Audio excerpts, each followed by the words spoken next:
What's going on? Welcome back to the channel. My name is Clay, also known as the Creative Fro. I want to take you into Final Cut Pro and show you 5 different ways that you could be using keyframes. Let's dive into Final Cut Pro and show you how to get this going. You can keyframe any effect here in Final Cut Pro. My goal is to show these sponsors and to make sure everyone sees them before we get into the rest of the video edit. And you can see as we go by, the keyframes are moving as I'm scrubbing through the clip here. Without having that keyframed effect, here's how the clip would look. So you can see the sponsors kind of don't stand out as much. At the beginning, I want no Gaussian blur. And this is just the boost, so we're going to leave this where it is, so I can't drag this any less. So we're going to go to the amount, 0. Once it comes over to when the sponsors pop up, drag my playhead there. I'm going to add another keyframe where I want it to be fully at least blurred out in the back. So I think 7 is where I had it before. Boost up to like 2, maybe 3. That looks good there. Now as we play it back, with the keyframes added, it's blurring out that background. What I could do here to add a little bit more movement to this is go over to our video panel here, and in the transform section, I'm going to keyframe a scale. Our playhead's at the front of the clip, and I'm gonna hit the keyframe here and set this to, let's say, 130. And then we'll just go over, I'm holding shift and going right arrow key.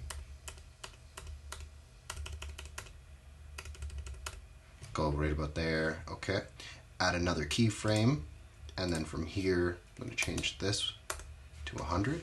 This should give us a more dynamic look instead of just the original shot we had. Let's play it back.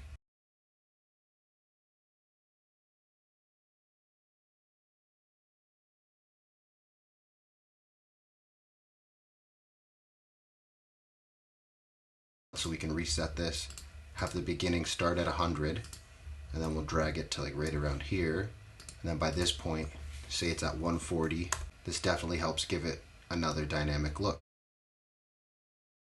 So then let's say from here, we have this keyframe, we can go to the end, and then just go back to 100. So it's coming in, and once it hits that certain area, it'll pop right back out. You can even do a sliding movement too as well. So let's say when it starts here, we want to just slide over. So we'll go right around there, add another keyframe to there. And as you can see, we'll play this back. The clip is sliding along with the movement. You can combine these movements with the keyframes too as well. So we'll start one at 100, let's say 120 around here. So now it's pushing in while sliding over. So let's make sure at the beginning our opacity is at 0, and then we'll drag our playhead over and say we want it to show up on this clip. We'll pull it to 100. So over this clip it will be fading in and be at 100% once it hits here.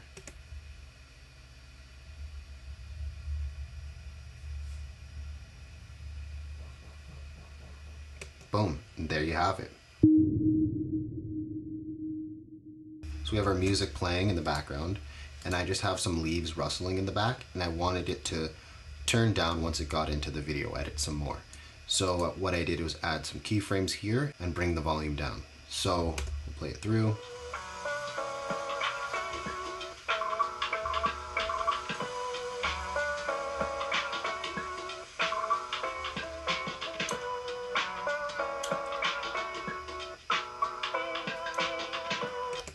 So now just that rustling sound is very subtle throughout the rest of the edit. Now, what I did to do this is I went into the volume inspector, and at the beginning, we'll leave the keyframe there. I hit it again to tell this audio track, hey, by the time we hit this point, I want to be at -28.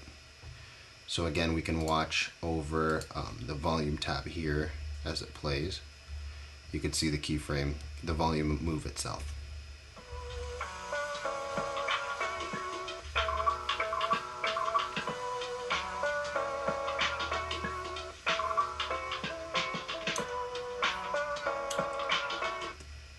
Perfect. And say here I wanted to bring it back up. Instead of hitting the tabs, you can hit Alt-K as a keyboard shortcut. So it just added a keyframe. I'm gonna move over and then say by here, I want it to be back at -14.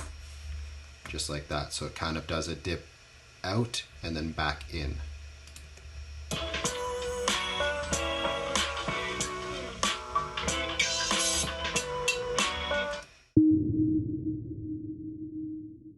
Another way I like to use keyframes is for the exposure.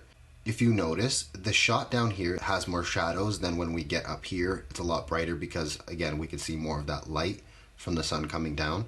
So what I wanted to do was have it not be so dark once it was in this area, because without this on, that's how it was looking. So I had my midtones right about here. I added a keyframe and I said for the midtones to be around here. And now you can watch as the clip goes.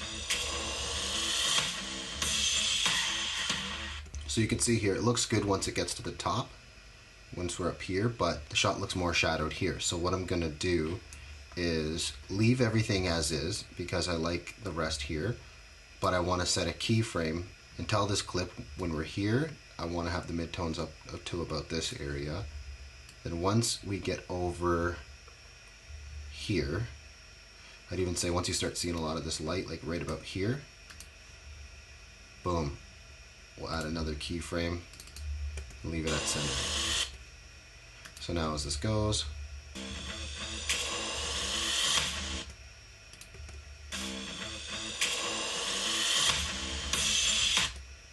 and there you have it. This works really good. Say you have a gimbal and you're going from outdoor to indoor, you can change the exposure in post and not have to do it in your camera. If you run into the problem of noticing a part of your shot is a little darker and the other gets brighter, you can keyframe in the exposure to adjust for what's happening in the shot itself.